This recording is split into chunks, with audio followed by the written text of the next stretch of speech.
Bonjour, que l'Éternel vous bénisse dans le nom de Jésus-Christ de Nazareth, notre Sauveur, notre idéal, notre espoir, c'est lui la vie éternelle. Bien, je vais faire une vidéo de quelques minutes seulement. Sans plus tarder, nous allons lire dans Apocalypse chapitre 3. Apocalypse chapitre 3, le message ou bien la lettre pour l'église de Laodicée. La lettre pour l'église de Laodicée. Il dit ceci: à l'ange de l'église qui est à Laodicée, écrit: voici ce que dit celui qui s'appelle Amen, les témoins dignes de foi et de véridique. Celui qui est au commencement de la création des dieux.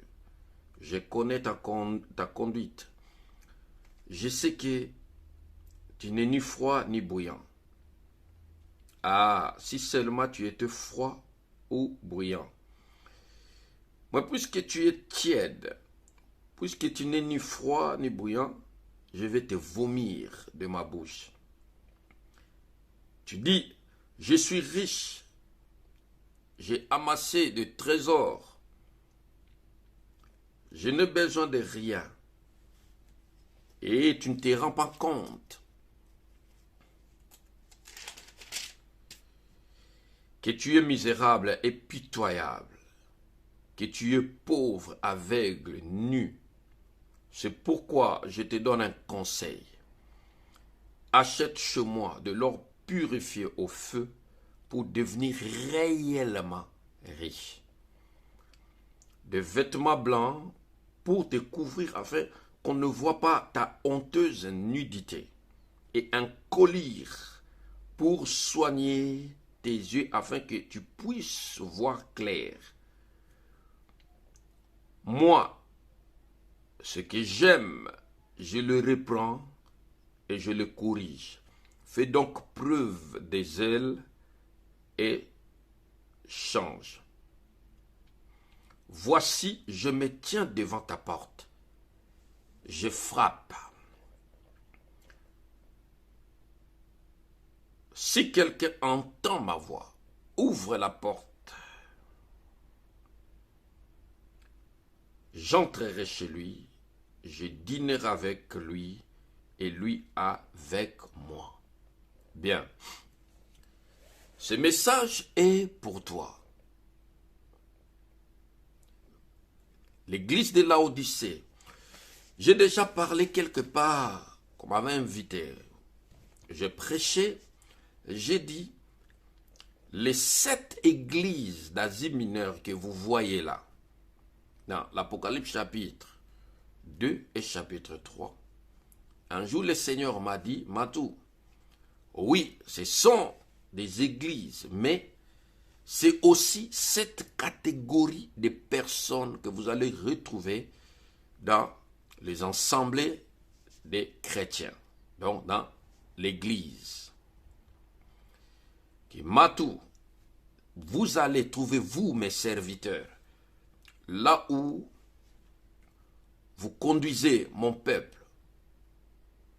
il y a 7 catégories de chrétiens que vous avez dans vos assemblées. Et là, l'église de Laodicée, c'est l'image d'une personne qui se croit être riche. Il n'a besoin de rien. Il a de beaux yeux. Il voit clair. Regardez ce que le Seigneur a dit.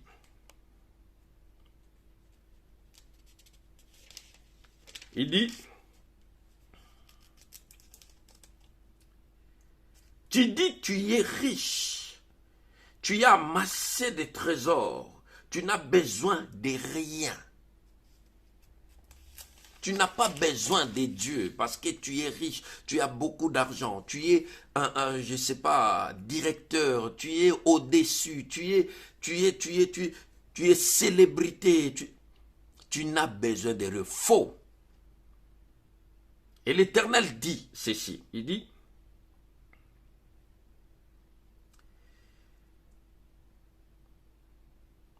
Il dit ceci. Tu es nu. Et tes yeux sont malades. Toi, tu penses que tu t'habilles bien, tu as l'argent, tu as tout. Pour toi, tu penses que tu es bien.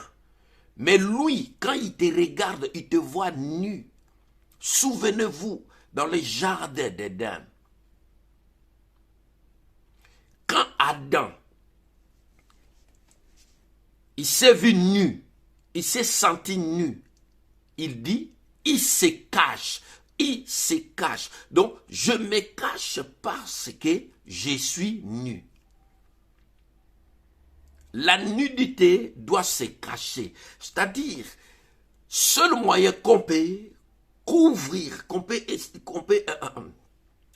dirais-je, couvrir cette honteuse nudité, c'est le vêtement blanc. Alors, je voulais dire à quelqu'un ce matin, c'est pas le fait d'être en bonne santé, d'avoir beaucoup d'argent, tu as un bon boulot, une belle femme, tu as des enfants, de belles voitures, cela veut dire que tu es bien. Faux.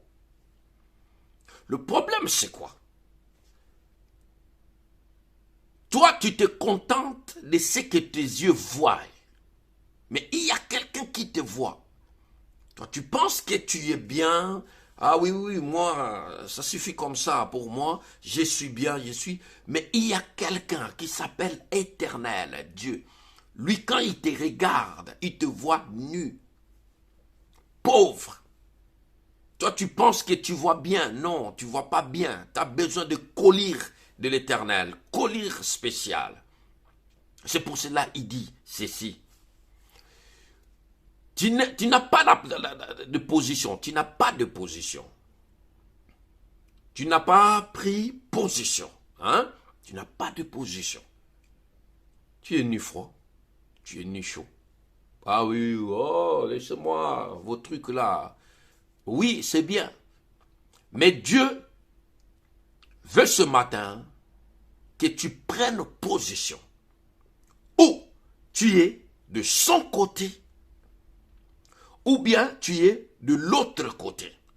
Tu ne peux pas mélanger Dieu et Mammon, Dieu et Satan, Dieu et quoi la convoitise de la chair. Tu ne peux pas le mélanger. C'est pour cela qu'il dit ceci. Prends position aujourd'hui. Mais comme il est bon, il te propose une chose. Il te dit, je me tiens déjà devant ta porte. Je me tiens devant la porte de ta maison. Donc, la porte là, c'est la porte de ton cœur. Je me tiens devant la porte de ton cœur. Et je suis pressé, moi Jésus, je frappe déjà. Je frappe. Je me tiens devant la porte de ton cœur. Je ne vais pas laisser Satan précipiter. Parce que s'il vient, il frappe. Avec les offres qu'il aura, tu vas accepter facilement. Il va te proposer n'importe quoi. Et toi, tu auras la facilité d'accepter. Mais moi, j'ai précipité. Je suis là devant ta porte, je frappe. La porte de ton cœur. Si tu entends ma voix c'est ma parole. Si tu entends ma voix, la parole, comme aujourd'hui moi je te parle, c'est ça la voix de Jésus. Je ne vais pas te forcer moi Jésus, non. C'est à toi de prendre décision. De m'ouvrir ou de refuser. Si tu ouvres, j'entrerai. Moi, je vais faire la cuisine. Je vais manger avec toi, toi avec moi. Si j'entre dans ton cœur, toi, laisse-moi seulement la première place. Hein? Et tu verras ce que moi je vais faire avec toi. Je vais te communiquer mon amour, je vais communiquer ma joie, la bonne santé, la paix. Et toi aussi, tu auras la facilité de communiquer ça aux autres. Mon frère, ma soeur, nous prenons ça comme une blague. Je ne mets pas la vidéo parce que j'ai besoin de vues. Non. C'est le matin. On est mardi, le 2 mars. Il est 8h20. J'ai autre chose à faire, mais moi, Dieu m'a dit de te dire, il est devant ta porte. Il est devant ta porte, il frappe. Si tu entends sa voix c'est cette parole. Il est devant la porte de ton cœur. Si tu entends cette parole, ouvre la porte, il va entrer. Qu'est-ce que ça coûte ou qu'est-ce que ça va te coûter si tu acceptes Jésus-Christ comme ton Seigneur et ton Sauveur? Tu vas perdre quoi?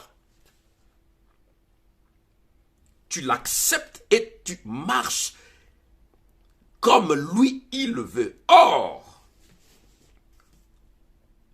marcher sans Jésus, c'est la mort. Je vais vous donner un exemple. Il a dit à ses disciples, passez sur l'autre bord, moi je reste là. Je vais renvoyer les gens qui ont mangé le pain et le poisson. Quand il a fait le miracle de pain et poisson. Hein? Les disciples ont obéi. Mais malheureusement, Seigneur Jésus-Christ n'était pas avec eux.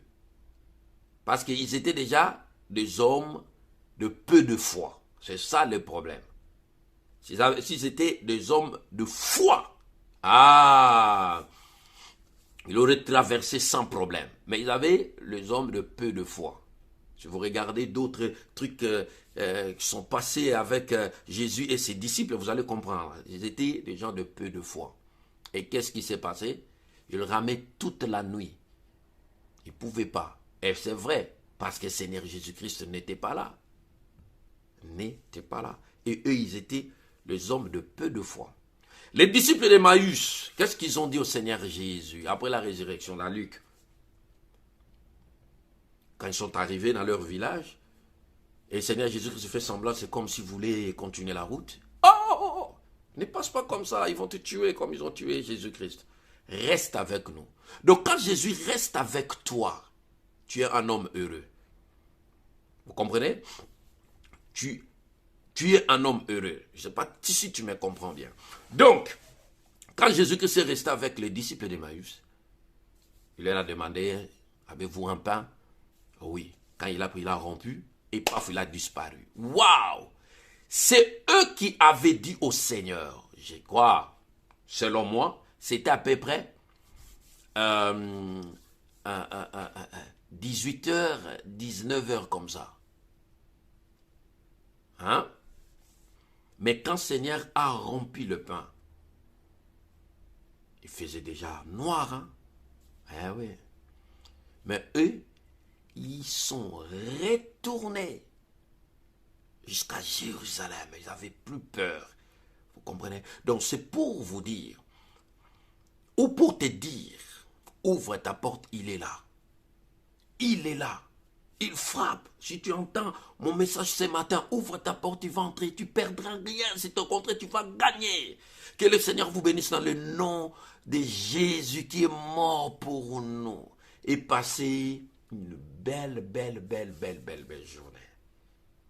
Au nom de Jésus-Christ. Et ciao, ciao.